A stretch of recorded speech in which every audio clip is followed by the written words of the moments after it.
유명하고 그 사회적으로 굉장히 명성을 크게 얻은 사람일수록 한순간의 선택이 인생에 굉장히 큰 오점으로 남는 경우가 많이 있습니다. 세계 최고의 사이클 선수였다고 알려져 있는 랜스 암스트롱이라는 사람이 있습니다. 이 사람이 한때는 인간 승리의 어떤 아이콘으로 막 그렇게 불렸습니다. 수많은 국제 사이클 대회를 석권했고요. 정상의 자리에 올랐죠. 그런데 어느 날 이 사람이요, 말기암 진단을 받게 돼요. 그러니까 사람들은요, 이 사람이 더 이상 아마 그 자리에 설 수 없을 거다라고 그렇게 생각을 합니다. 그런데 이 사람이 암을 이겨냅니다. 그리고 다시 자전거에 올랐고 세계 최고의 권위에 대해서 우승을 다시 거머쥡니다. 대단한 사람이죠. 정말 인간 승리 아이콘이죠. 그런데요, 이후에 밝혀진 사실이 굉장히 충격적이에요. 이 사람이 조직적으로 금지 약물을 사용을 했고 이를 폭로한 동료 선수들을 오히려 거짓말쟁이로 몰아세웠다는 거죠. 수년 동안 자신의 약물 복용에 대해서 부인해 오다가요, 결국은 이 사람이 한 인터뷰에서 이렇게 이야기를 합니다. 나는 거짓말을 멈출 수 없었다. 그러면서 자신의 인생의 오점을 인정하는 거죠. 자, 애플을 만든 사람 스티브 잡스. 아이폰을 통해서요, 사람들의 삶의 방식을 완전히 바꿨을 뿐만 아니라 한때 파산 직전까지 갔던 회사를 다시 살리기도 했지요. 누구도 그 사람의 업적을 부인할 수는 없을 겁니다. 그러나 그런 이 스티브 잡스에게도 인생의 오점이 있었는데 그게 뭐냐면 인간관계예요. 잡스의 가장 가까운 동료 중에 한 사람이 그에 대해서 이렇게 평가를 했어요. 스티브 잡스는 당신이 세상에서 가장 쓸모없는 사람이라고 느끼게 만들 수 있는 능력이 있다. 이 잡스가요, 다른 사람의 자존감을 바닥에 내리꼽는 말들을 서슴지 않고 했고요. 회의 자리에서 공개적으로 직원을 모욕하는 일도 아주 잦았다고 합니다. 그래서 애플의 직원들은요, 스티브 잡스의 죽음 이후에 이렇게 이야기했다고 합니다. 그와 함께 일한 경험은 인생 최고의 배움이었지만 동시에 가장 힘든 고통스러운 시간이었다. 그렇게 그를 회상했다고 해요. 아마 완벽을 향한 집착, 그 집착이 혁신을 남기기도 했지만 동시에 사람들에게 상처를 남기는 오점도 이렇게 만들었던 것 같습니다. 21세기를 대표하는 천재도요, 지울 수 없는 오점이 있는 것처럼 오늘 이스라엘 역사상 최고의 왕으로 불렸던 다윗에게도 오점이 있습니다. 심지어 우리가 모두 알고 있는 인생의 최대 오점이죠. 오늘 본문인 사무엘하 11장을 보면 다윗은 전쟁에 나가지 않고 예루살렘에 머물러 있었다라고 기록을 해요. 그리고 왕궁 옥상에서요, 이렇게 거닐다가 목욕하는 한 여인을 보게 됩니다. 그 여인이 자신의 부하 우리아의 아내 바세바라는 것을 사실 알았죠. 알면서도 그 여인을 불러다가 동침을 합니다. 그리고 이후에 바세바가 임신했다는 소식을 들어요. 그러니까 다윗은 자신의 죄를 덮기 위해서 어떻게 합니까? 전쟁터에 있던 우리아를 불러다가 아내랑 함께 이렇게 지내라고 막 유도를 합니다. 근데 또 이 우리아가 충직해요. 안 가요. 동료들은 다 전장에 있는 나만 갈 수 없다고 그러면서 이를 거절하는 거예요. 그러니까 어떻게 해요? 다윗이 더 치밀한 계획을 세워요. 그래서 그 우리아를 전쟁의 가장 치열한 전선으로 내보내죠. 그리고 다른 군인들은 뒤로 빠지라 그래요. 그래서 결국은 우리아를 전사하게 하고요. 그리고 나서 아무 일도 없다는 듯이 이 바세바를 자신의 아내로 맞은 것입니다. 이건 우리가 잘 알고 있는 다윗 인생의 최대 오점이에요. 자, 그런데 우리가 한번 생각해 볼 게 있는 거죠. 도대체 다윗은 왜 이런 인생의 최대 오점을 남기게 되었는가 하는 거예요. 자, 우리가 그것을 찾기 위해서는 오늘 본문 1절을 좀 유심히 살펴볼 필요가 있어요. 자, 사무엘하 11장 1절 말씀 다시 한번 보겠습니다. 우리 한번 같이 읽겠습니다. 시작. 그 해가 돌아와 왕들이 출전할 때가 되매 다윗이 요압과 그에게 있는 그의 부하들과 온 이스라엘 군대를 보내니 그들이 암몬 자손을 멸하고 랍바를 에워쌌고 다윗은 예루살렘에 그대로 있더라. 아멘. 자, 지금 다윗이 이 인생의 가장 큰 오점을 남긴 이 시기가 어떤 때냐면 왕들이 출전할 때라는 거예요. 이 표현은요 전쟁 시기가 왔다라는 것을 표현하는 그 관용적인 표현입니다. 고대 근동 사회에서는요 아무 때나 전쟁을 하지 않았습니다. 그러니까 쟤들이 좀 기분 나쁘게 했어요. 그렇다고 전쟁하는 게 아니에요. 아무 때나 전쟁한 게 아니라 이 전쟁 그 시즌이 정해져 있었어요. 그러니까 겨울철, 우기 이럴 때는 전쟁을 피했습니다. 반대로 우기가 끝나고 봄이 되고 농사가 마무리가 될 때쯤이 되면 군사를 동원할 수 있게 되는 거죠. 가능해지는 거죠. 그러니까 바로 이때가 이제 비로소 전쟁을 할 수 있는 그 전쟁 시즌이 된 거예요. 자, 그래서 오늘 본문을 보면 그 해가 돌아와 왕들이 출전할 때가 되었다라는 이 표현은 우기가 끝나고 이제 전쟁 시즌이 되었음을 알려주는 표현인 겁니다. 자, 그런데 오늘 본문을 한번 자세히 보면 전쟁 시즌이 되었음에도 불구하고 다윗이 예루살렘에 그대로 있었다라고 기록을 하고 있는 거예요. 이전까지의 사무엘서의 기록을 쭉 살펴보면 다윗은 언제나 전쟁의 현장에 있었던 왕입니다. 그런데 이번은 다르다는 거예요. 전쟁이 시작되었는데 다윗은 그 전장에 있지 않았습니다. 군대는 나갔지만 왕은 예루살렘에 머물러 있었던 거예요. 여러분, 다윗의 인생의 최대 오점은요 갑작스러운 유혹에서부터 시작된 것이 아니라는 거예요. 평소와는 다른 한 가지의 선택, 전쟁에 나가지 않았던 바로 그 순간에서부터 시작된 겁니다.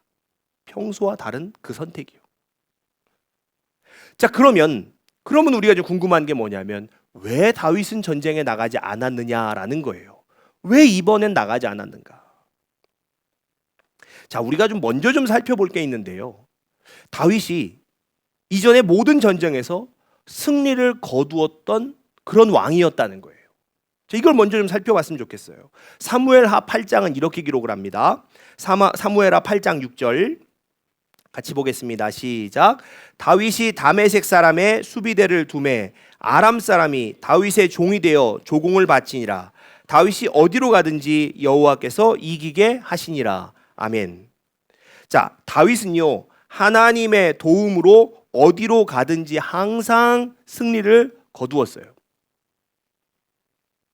그러나 이 연속된 승리 이후에 다윗은 더 이상 전쟁에 서지 않는 거예요. 그러니까 승리가 반복되니까 다윗이 자리를 비운 거죠. 어쩌면 그 다윗의 마음에는 이런 생각이 막 스쳐갔을지도 몰라요. 야, 이제는 좀 쉬어도 되지 않을까? 아, 이 정도면 내가 굳이 나가지 않아도 되지 않을까? 뭐 이런 생각을 하지 않았을까 싶습니다. 하나님께서 늘 이기게 하셨으니까 이번 전쟁의 결과도 뭐 이미 전쟁 뭐 이게 정해진 거 아닐까? 이런 생각이 그 다윗의 마음에 막 스쳐갔을지 모르죠. 자, 그런데요, 다윗이 놓치고 있던 사실이 하나 있었습니다. 다윗이 전쟁에서 승리할 수 있었던 이유는 전술이 뛰어나서도 아니고 그 군대가 강해서도 아니었다는 거예요. 하나님께서 다윗이 가는 곳마다 함께 하셨기 때문에 전쟁에서 이길 수 있었다는 거예요. 중요한 것은요, 다윗이 어디 가서 전쟁을 벌이느냐? 그게 아니었어요. 다윗이 하나님과 함께 그 자리에 있었는가? 그게 가장 중요한 사실이었다는 거죠. 여러분, 고대 왕들은요 굉장히 중요한 임무를 가지고 있었는데 그 중요한 임무 가운데 하나가 뭐냐면 백성들을 대신해서 앞에 서는 사람이라는 거예요. 전쟁에서 군대를 인도하는 자가 되는 게 고대 왕의 아주 중요한 역할이었어요. 왕은요 안전한 자리에 머무는 사람이 아니었습니다. 백성을 위해서 가장 위험한 자리에 서는 사람, 그게 왕이었어요. 자, 하나님께서 다윗에게 승리를 주신 이유도 바로 여기에 있었던 거예요. 왕으로서 다윗이 있어야 할 곳에 있었을 때마다, 왕으로서 다윗이 자리를 지켜야 할 자리를 지키고 있었을 때마다 하나님은 그에게 승리를 주신 겁니다. 그러나 다윗은요, 왕이 출전해야 할 이때에 그 자리를 지키지 않았던 거예요. 자신이 있어야 할 곳에 있지 않았습니다. 그리고 바로 그 순간부터 다윗의 인생에는 오점이 남기 시작하는 거예요. 자신의 자리를 떠난 선택 하나가 다윗 인생의 방향을 바꿔놓은 거예요. 여러분, 왕이라는 자리는요, 다윗이 원한다고 해서 얻은 자리도 아니고 얻을 수 있는 자리도 아니었습니다. 하나님께서 다윗에게 주신 자리예요. 하나님이 기름 부어 세우신 자리예요. 그 왕이라는 자리는 욕심으로 차지한 자리가 아니라 하나님의 선택과 부르심으로 주어진 자리였던 거예요. 막 양치기로 살다가 또 사울의 부하로 살다가 광야에서 그렇게 쫓기면서 고생을 하다가 왕이 되었으면, 그럼 이제 좀 왕이 됐으니까 왕의 의무고 뭐고 조금 쉬고 싶다, 좀 배도 좀 불리고 등도 따숩게 좀 쉬고 싶다, 그런 마음 가질 수도 있겠죠. 그러나 다윗은요, 이스라엘을 지키는 목자된 왕으로서 자신에게 맡겨진 자리를 정말 묵묵히 잘 지켜갔던 거예요.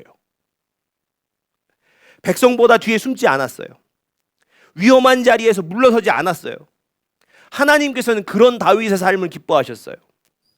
왕으로서의 책임을 다하며 최선을 다해 살아가는 모습을 기특하게 보셨을 겁니다. 그래서 다윗이 어디로 가든지 언제나 승리를 허락하셨던 것이죠.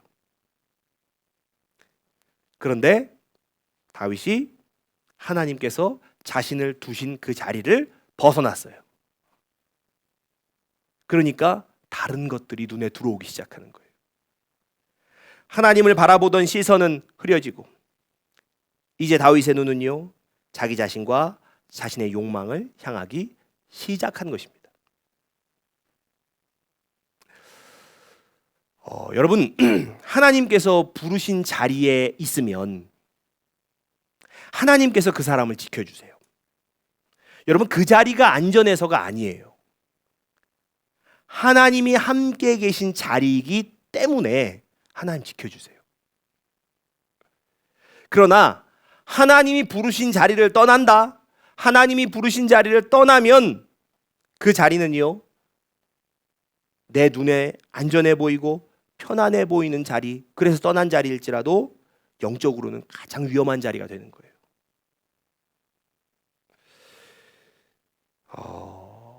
저와 여러분에게도요, 하나님께서 주신 자리가 있습니다. 그러면 어떤 자리가 하나님께서 우리에게 주신 자리일까?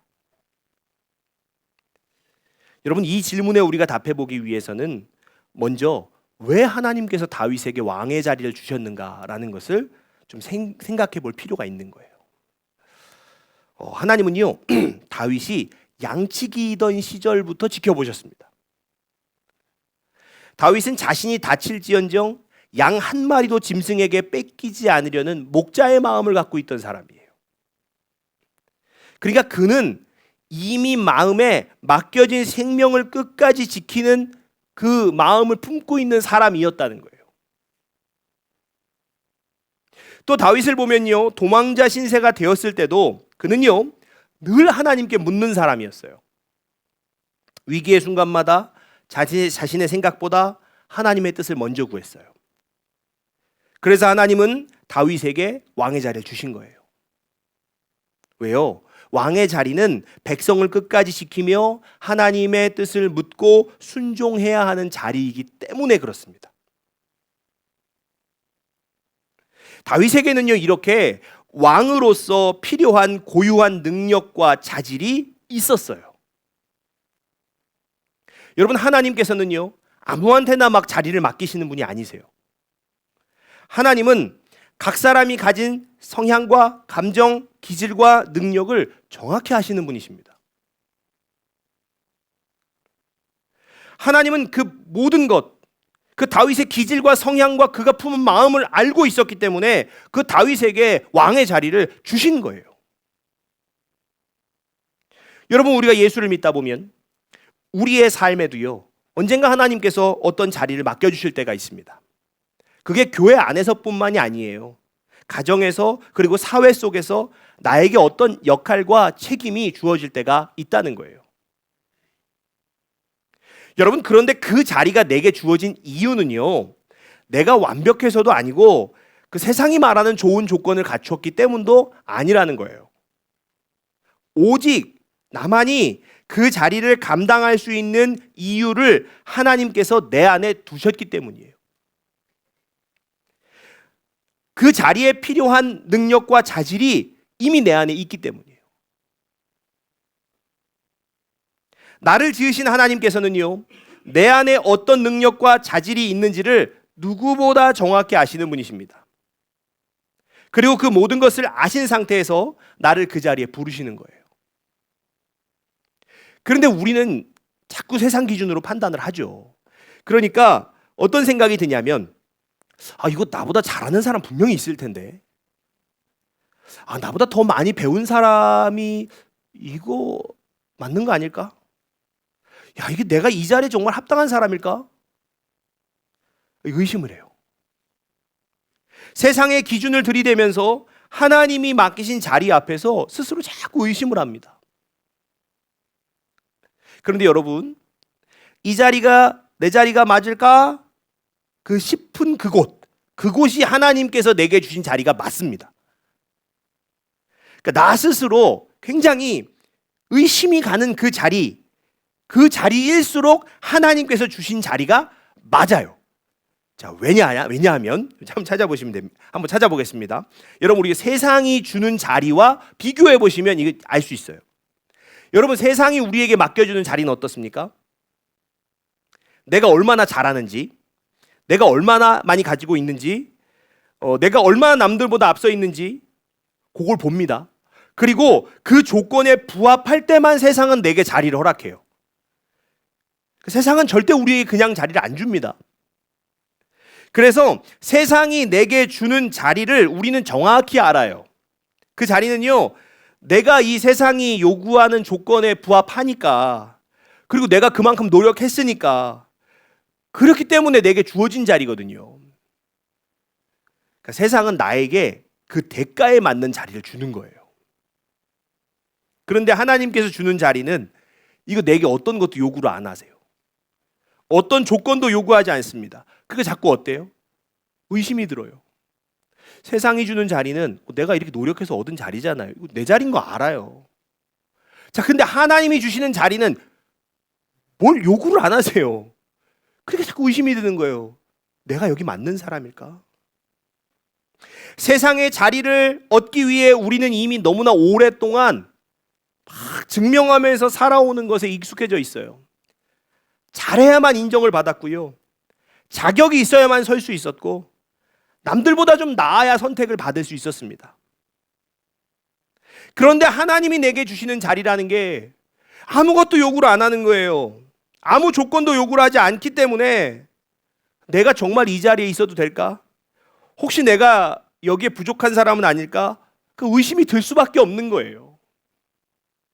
그러나 우리는요, 분명히 아셔야 될 사실이 있습니다.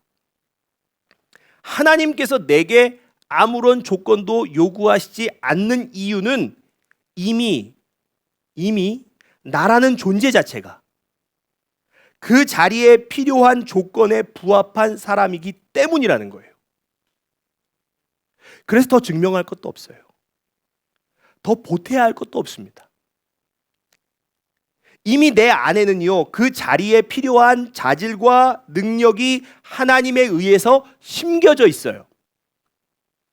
내가 그 자리에 서서, 하나님 주신 자리에 서서 하나님께서 나에게 주신 자리임을 확신하면서 하나님께서 이미 보신 바로 그 나의 자질과 능력, 그 능력을 나타내게 되는 거예요.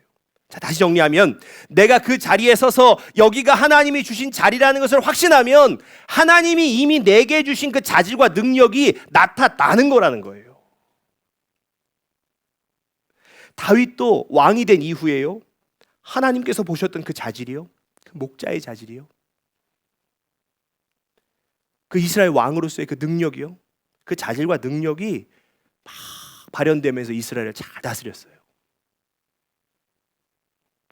그런데 참 사람이 교만한 것이요. 하나님께서 주신 자리에 익숙해지기 시작하면 이런 마음이 조금씩 바뀌어요. 나의 나된 것이 다 은혜입니다 라고 고백하는 자리였는데 시간이 지나면 사람은 어떻게 바뀌냐면 마치 내가 잘나서 그 자리에 서게 된 것처럼 착각하는 거예요. 그래서 하나님 주신 그 자리가 더 이상 귀하게 여겨지지 않아요. 더 이상 두렵게 느껴지지도 않아요. 은혜로 섰던 자리가 어느새 익숙한 자리가 되고 익숙함은 경외함을 지워버리는 것입니다. 오늘 다윗도 바로 그 지점에 있었던 거예요.